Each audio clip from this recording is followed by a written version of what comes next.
I want to start by telling you that I was not a rookie when this happened. 7 years in Pisgah.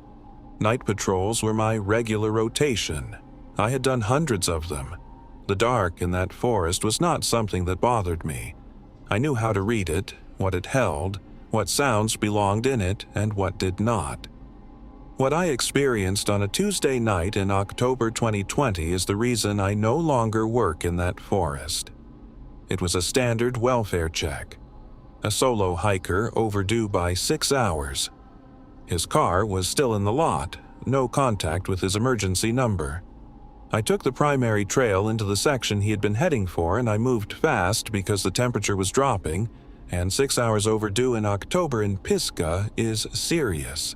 I was about 2 miles in when my headlamp hit something at the tree line to my left. Eyes. Reflective eyes at approximately 6 feet off the ground, which immediately told me large animal, deer eye shine is lower, bear eye shine is at about 4 to 5 feet. 6 feet puts you at the top of what any native Pisgah animal should be reaching. I stopped. I kept the light on it. It did not move. I have had plenty of animal encounters on night patrol. Deer freeze. Bear will usually move away. Bobcat will hold position for a moment, then go. Whatever this was held position and did not move and did not break eye contact for what I estimate was 45 seconds. Then it turned. Not the way an animal turns when it decides to leave. The specific fluid movement of a quadruped changing direction. This turned the way a person turns. Shoulders first, then the body following. Then it stepped back into the trees and was gone. I stood on that trail for a long time after it left. The thing I could not reconcile then and still cannot. The eye shine was at 6 feet, which means whatever was standing at that tree line was standing upright, and it turned like a person. He radioed in a large animal sighting and continued the welfare check. We found the hiker 2 hours later, disoriented, a mile off his intended route, physically fine. I drove home at 3 in the morning, and I sat in my kitchen until it got light. I told my supervisor the next morning that I needed to transfer to day patrols for personal reasons. He did not ask why. I do not know if that means anything. I have thought about those eyes every single night since October 2020. Not because of what they looked like, because of the way it turned when it decided it had seen enough, like it had been watching me. And when it was finished, it left. 7 years of night patrols. Eye shine at 6 feet. Held position for 45 seconds. Then turned the way a person turns, shoulders first, and walked back into the trees. Tell me where in the world you are watching from. Drop it in the comments. I read and reply to every single one. We are pushing toward 100,000 subscribers before the end of this year. Hit subscribe if these accounts mean something to you. Does it holding eye contact for 45 seconds tell you it was assessing him? Or does it turning the way a person turns tell you it already knew what he was and had simply decided it was done watching? Drop your answer below. I'm going to tell you something that every ranger in Shenandoah knows. There is one section of the backcountry in the western corridor, I'm not going to give the specific location, where the radio does not work. Not because of terrain, not because of tower issues. It just does not work in that section, and it has not worked for as long as anyone I have spoken to can remember. New rangers get told on their first week. You go into that section. You tell base before you go in. You tell them when you come out. You do not rely on radio contact while you are inside it. I have worked Shenandoah for 4 years. I have been in and out of that section probably 30 times. Whatever causes the dead zone has always been consistent. You cross a specific ridgeline, the radio cuts, you do your work, you cross back out, and the signal returns. In August 2022, the dead zone moved. I was on a routine trail check in a section I had never had signal problems in before. 8 miles from the known dead zone. I had been in radio contact with base 30 minutes earlier with no issues. My radio cut. Not static, not a weak signal. The transmission light went dark and there was nothing. I checked the battery. Full charge. I checked the channel. Correct. I called base 3 times. Nothing. I kept moving. I told myself it was a temporary interference and I would have signal back within a few minutes. Except the minutes kept passing and the radio stayed dark. And then I became aware that I was being followed. Not a sound I could specifically identify. A feeling first. The specific feeling of presence behind you that every person who spends time in wilderness eventually learns to recognize. I slowed my pace. The feeling did not go away. I stopped. I turned around. The trail behind me was empty. Dense forest on both sides. Nothing visible. I stood completely still and I listened. Then I heard it. Breathing. Not animal breathing. No animal in Shenandoah breathes with that cadence or that volume. Slow. Deliberate. Coming from the tree line to my right about 10 meters back from the trail. I put my hand on my radio. Dark. I put my hand on my service weapon. The breathing stopped. Not faded. Stopped.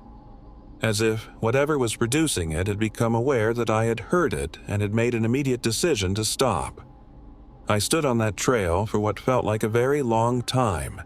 The forest was completely silent. No birds, no insects, no wind. Then my radio came back. The transmission light returned. Base was mid-sentence trying to reach me, and the forest around me sounded like a forest again. I told Base I had experienced a temporary signal interruption and was continuing my check. I did not mention the breathing. I do not know why I did not mention it. It was not a conscious decision. In the moment, it simply did not feel like something I was going to say over an open channel. I completed the trail check and got out. I submitted a radio malfunction report. The equipment was checked and found to be functioning normally. The dead zone in Shenandoah moved that day. It has not been back in that section since, but it has shown up in 2 other sections it was never in before. No one in the reporting chain has explained that. No one in the reporting chain has tried. Does a radio that cuts in a new location the same moment she becomes aware of being followed tell you the 2 things are connected? Or does breathing that stops the instant she reacts tell you whatever was there had been waiting to see what she would do? Drop it below. The third account tonight comes from a male former ranger who found something inside an active search perimeter that should not have been there. Not evidence of the missing person. Not an animal. Something that told him the person he was looking for did not leave that forest the way people leave forests. That is the third account tonight. I need to give you context before I tell you what I found. In June 2019, I was part of a search team in the Smokies looking for a missing 11-year-old boy. He had separated from his family on a day hike.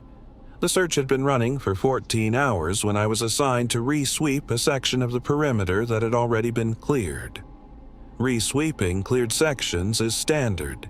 People miss things on first pass. You go back in and you look again, and usually you find nothing new. I found something new. In the center of the cleared section, a roughly circular area about 20 meters across with no dense undergrowth, the kind of natural clearing that forms in old-growth forest, there were 12 sticks. Each one approximately the same length. Each one pushed into the ground at an angle. Each one pointing inward toward the center of the clearing, arranged in a perfect circle. I crouched down and looked at them. They had been pushed into the ground recently. The soil around each base was disturbed and had not dried yet. These had been placed that morning. while the search was active, while teams were moving through this section. I looked at the center of the circle. The ground there was different from the surrounding forest floor, pressed flat, not by a foot, by something kneeling or sitting. There were two impressions in the soil, side by side, knee-sized. The specific impression of someone who had been in that position long enough to leave a mark. I stood up and I looked at the tree line around the clearing. It was the middle of a 14-hour search for a missing child. There were 40 people in that forest. I should not have been alone in that clearing, but I was completely alone. I radioed it in. My team lead came out within 20 minutes. He looked at the circle of sticks. He looked at the knee impressions. He was quiet for a long time. Then he said, "Don't photograph this. I'll call it in." I did not photograph it. I have thought about that decision every day since. The boy was found the following morning, 4 miles from the perimeter, on the other side of a ridge that the search had covered twice. He was unharmed. He had no memory of how he had gotten there. He told his parents he had been sitting down when a man came and sat beside him, and that after that he did not remember anything until he woke up and it was daylight. A man sat beside him, in the woods, during a 14-hour search with 40 people in the forest. My team lead filed the incident report for the clearing. I was not copied on it, and I never saw what he wrote. Whatever was arranging sticks in a circle in the middle of an active search perimeter while 40 people were looking for a child, the NDA I signed did not have a word for it. I left the service 8 months later.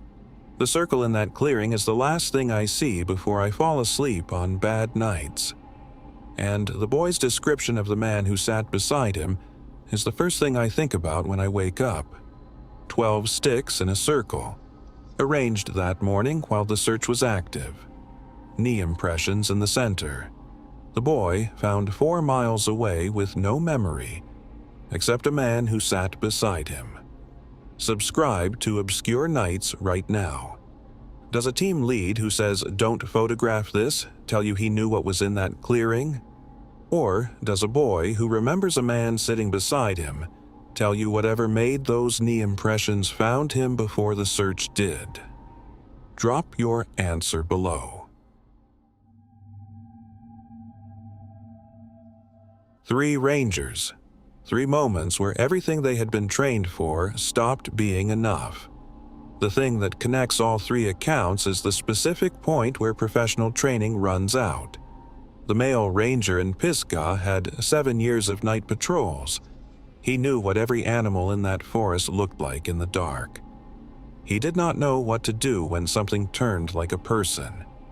The female ranger in Shenandoah had 4 years of backcountry experience. She knew every radio dead zone in the park. She did not know what to do when the dead zone moved.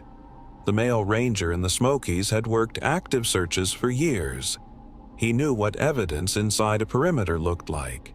He did not know what to do when the evidence did not belong to the person he was searching for.